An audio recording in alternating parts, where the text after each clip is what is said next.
श्रीमद् कुंज विहारणे नमः। श्री स्वामी हरिदास विजय तीर्थराम।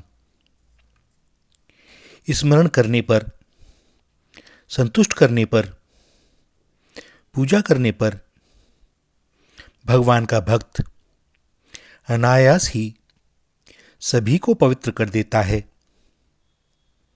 पुंडरीक जी ऐसे ही महाभागवत हुए हैं। पुंडरीक का जन्म ब्राह्मण कुल में हुआ था। वे वेद शास्त्रों के ज्ञाता, तपस्वी, स्वाध्याय प्रेमी, इंद्रिय विजयी और क्षमाशील थे। त्रिकाल संध्या करते थे। प्रातः सायं विधिपूर्वक अग्निहोत्र करते थे। बहुत दिनों तक उन्होंने अपने सद्गुरुदेव की बड़ी श्रद्धापूर्वक सेवा की थी और नियमित प्राणायाम और भगवान विष्णु का चिंतन वे सर्वदा ही करते थे। माता पिता के भक्त और वर्णाश्रम धर्मानुकूल अपने कर्तव्यों का भली भांति विधि पूर्वक पालन करते थे। भैया, धर्म के मूल हैं भगवान, और धर्म के पालन का यही परम फल है कि संसार के विषयों में वैराग्य होकर भगवान के श्री चरणों में प्रीति हो जाए। भगवान की प्रसन्नता के लिए ही लौकिक वैदिक समस्त कर्मों का पुंडरीक पालन करते थे, और ऐसा करते रहने से उनका चित्त शुद्ध हो गया। संसार के किसी भी पदार्थ में उनकी कोई आसक्ति, ममता, स्पृहा, कामना बची ही नहीं। वे माता पिता, भाई बंधु, मित्र सखा, स्वहर संबंधी आदि स्नेह के समस्त मोह बंधनों से छूट गए। उनके हृदय में केवल एकमात्र श्रीहरि को प्राप्त करने की इच्छा रह गई। वे अपने संपन्न घर एवं परिवार को तृण के समान छोड़कर भगवत प्राप्ति के लिए निकल गए। भक्त पुंडरीक साग मूल फल जहां जो कुछ मिल जाता उसी से शरीर निर्वाह करते हुए तीर्थाटन करने लगे। देह के सुख दुख की उन्हें तनिक भी चिंता नहीं थी। उन्हें तो अपने प्रीतम प्रभु को पाना था। घूमते घूमते वे शालग्राम नामक स्थान पर पहुंचे। यह स्थान अत्यंत रमणीक और पवित्र था।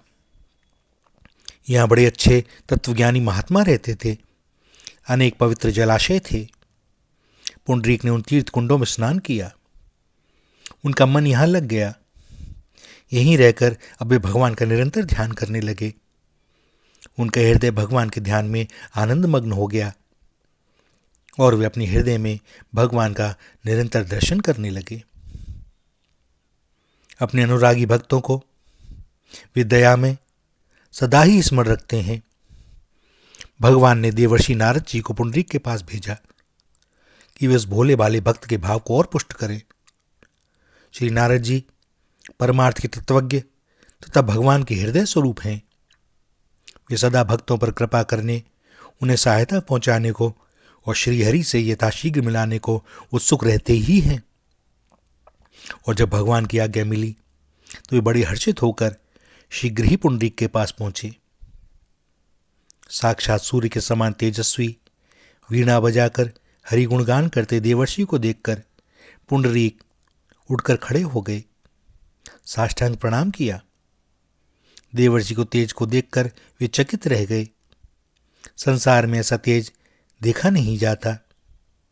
उनके पूछने पर देवर्षि नारद ने अपना परिचय दिया, और देवर्षि का परिचय जानकर पुंडरीक के हर्ष का कोई पारावार न रहा।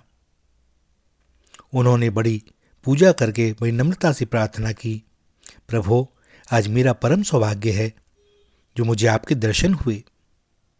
आज मेरे सारे पूर्वज तर गए। अब आप अपने इस दास पर कृपा करके ऐसा उपदेश करें जिससे संसार सागर में डूबते मुझ अधम का उद्धार हो जाए।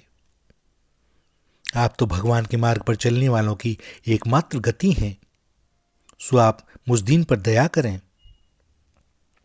पुंडरीक की अभिमान रहित सरल वाणी सुनकर देवर्षि ने कहा, हे द्विजोत्तम, इस श्लोक में अनेक प्रकार के मनुष्य हैं और उनके अनेक मत हैं। नाना प्रकार के तर्कों से वे अपने अपने मतों का समर्थन करते हैं। मैं तुमको परमार्थ तत्व बताता हूं। यह तत्व सहज ही समझ में नहीं आता। तत्ववेत्ता लोग प्रमाण के द्वारा ही इसका निरूपण करते हैं और मूर्ख लोग तो केवल प्रत्यक्ष और वर्तमान प्रमाणों को ही मानते हैं। वे अनागत और अतीत प्रमाणों को स्वीकार नहीं करते। ऋषि मुनियों ने कहा है, जो पूर्व रूप है, परंपरा से चला आता है, वही आगम है। जो कर्म, कर्मफल तत्व, विज्ञान, दर्शन और विभू है, जिसमें न वर्ण है न जाति, जो नित्य आत्म संवेदन है, जो सनातन, अतीन्द्रिय, चेतन, अमृत, अज्ञेय, शाश्वत, अज, अविनाशी, अव्यक्त, व्यक्त, व्यक्त में विभू और निरंजन है, वही द्वितीय आगम है। वही चराचर जगत में व्यापक होने से विष्णु कहलाता है। उन्हीं के अनंत नाम हैं।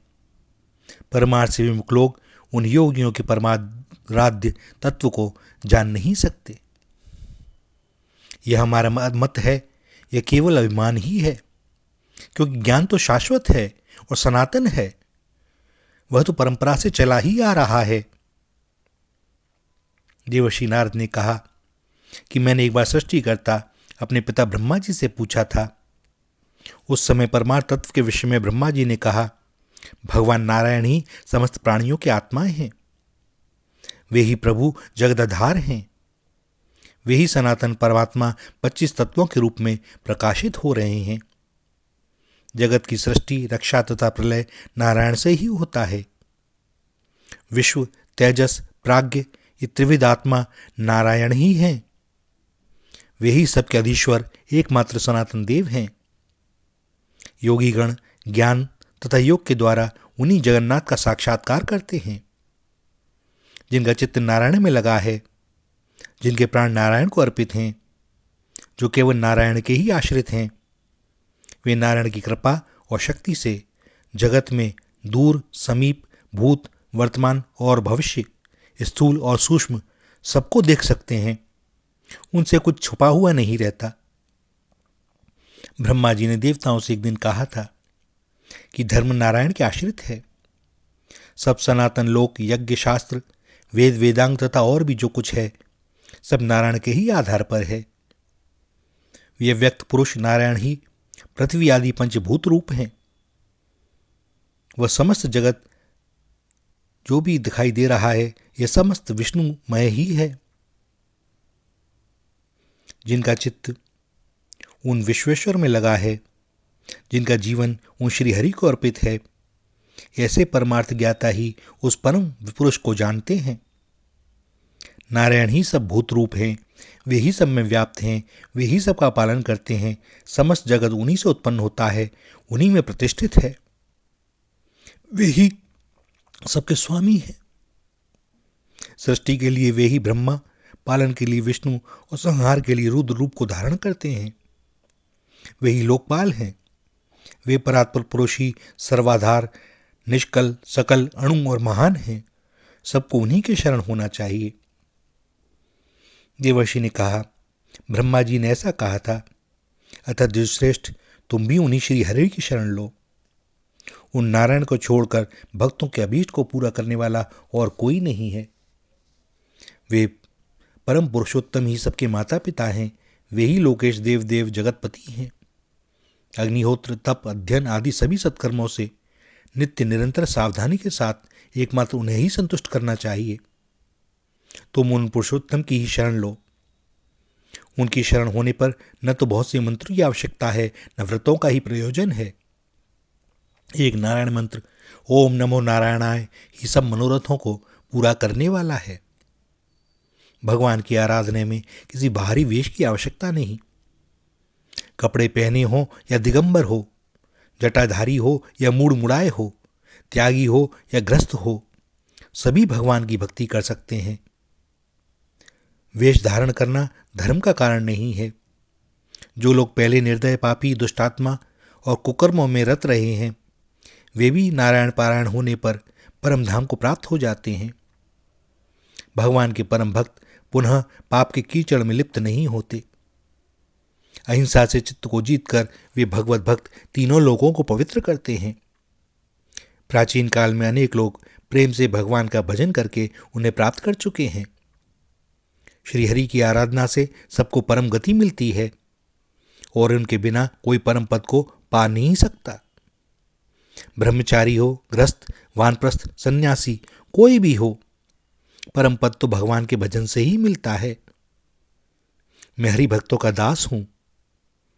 यह सुबुद्धि सहस्त्रों जन्मों के पश्चात भगवान की कृपा से ही प्राप्त होती है। ऐसा पुरुष भगवान को प्राप्त कर लेता है। तत्वज्ञ पुरुष इसीलिए चित्त को सब ओर से हटाकर नित्य निरंतर अनन्य भाव से उन सनातन परम पुरुष का ही ध्यान करते हैं। देवर्षि भक्त पुंडरीक को यह उपदेश देकर चले गए। पुंडरीक की भगवत भक्ति देवर्षि के उपदेश से और भी दृढ़ हो गई। वे नारायण मंत्र का खंड जप करते और सदा भगवान के ध्यान में निमग्न रहने लगे। उनकी स्थिति ऐसी हो गई कि उनके हृदय कमल पर भगवान गोविंद सदा प्रत्यक्ष विराजमान रहने लगे। सत्वगुण का पूरा साम्राज्य हो जाने से निद्रा, जो पुरुषार्थ की विरोधनी और तमोरूपा है, सर्वथा नष्ट हो गई। बहुत से ऋषि मुनियों में, महात्माओं में यह देखा और सुना गया है कि उनके मन और बुद्धि में भगवान का आविर्भाव हो जाता है और वे दिव्य भगवत रूप में परिणित हो जाते हैं। किंतु किसी का स्थूल शरीर दिव्य हो गया हो, यह प्रायः नहीं सुना जाता। ऐसा तो कदाचित ही होता है। पुंडरीक में यही लोकोत्तर अवस्था प्रकट हो गई।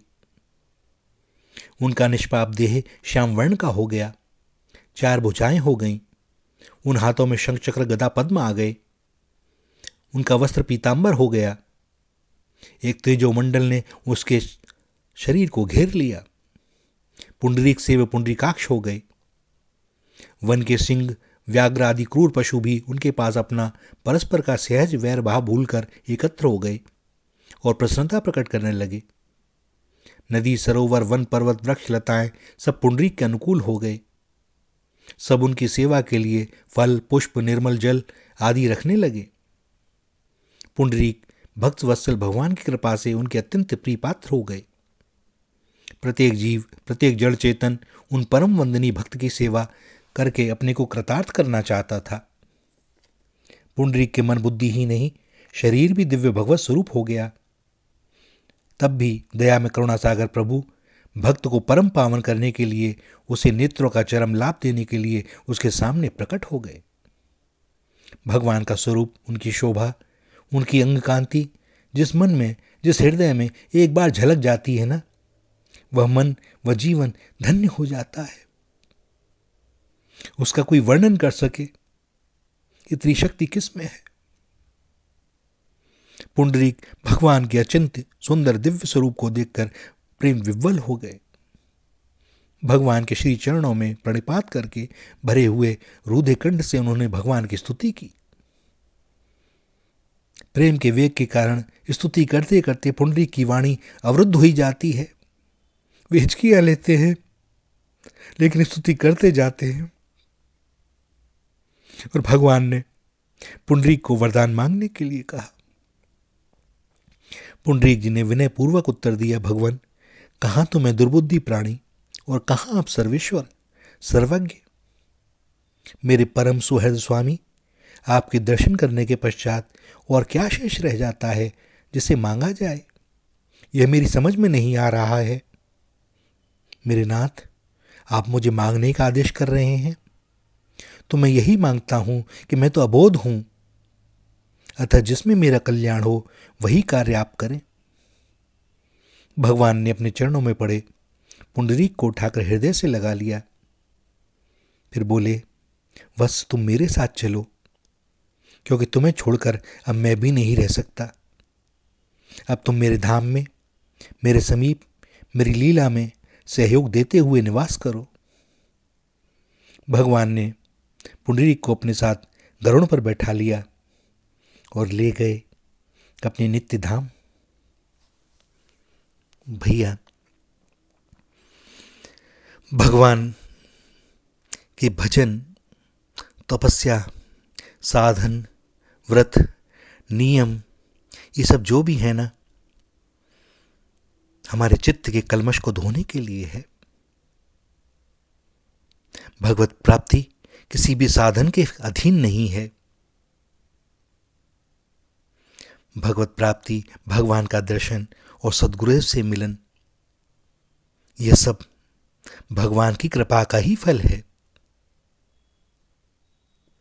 भगवान जब कृपा करते हैं तब ही हमारे चित्त में उनकी ओर मुड़ने की, उनकी प्राप्ति की लालसा जागृत होती है। और जब वह लालसा अत्यंत तीव्र हो जाती है तब वह भेजते हैं सदगुरुदेव को। सदगुरुदेव को भेजते हैं, नहीं भैया, उनके रूप में वे ही आते हैं, क्योंकि उनके पास जाने का मार्ग तो केवल वे ही बता सकते हैं ना। दूसरा कौन है जो उनके पास जाने का मार्ग बता सकता है? वही है। स्मरण रखना, चिंतन करना, मनन करना। बहुत समय नष्ट कर चुके हैं हम लोग, अब लौटें अपने घर। वे प्रतीक्षा में हैं, हृदय से लगा लेंगे। यह दास उनके कृपा बल से सत्य कहता है। श्री राधा, श्री राधा, श्री राधा।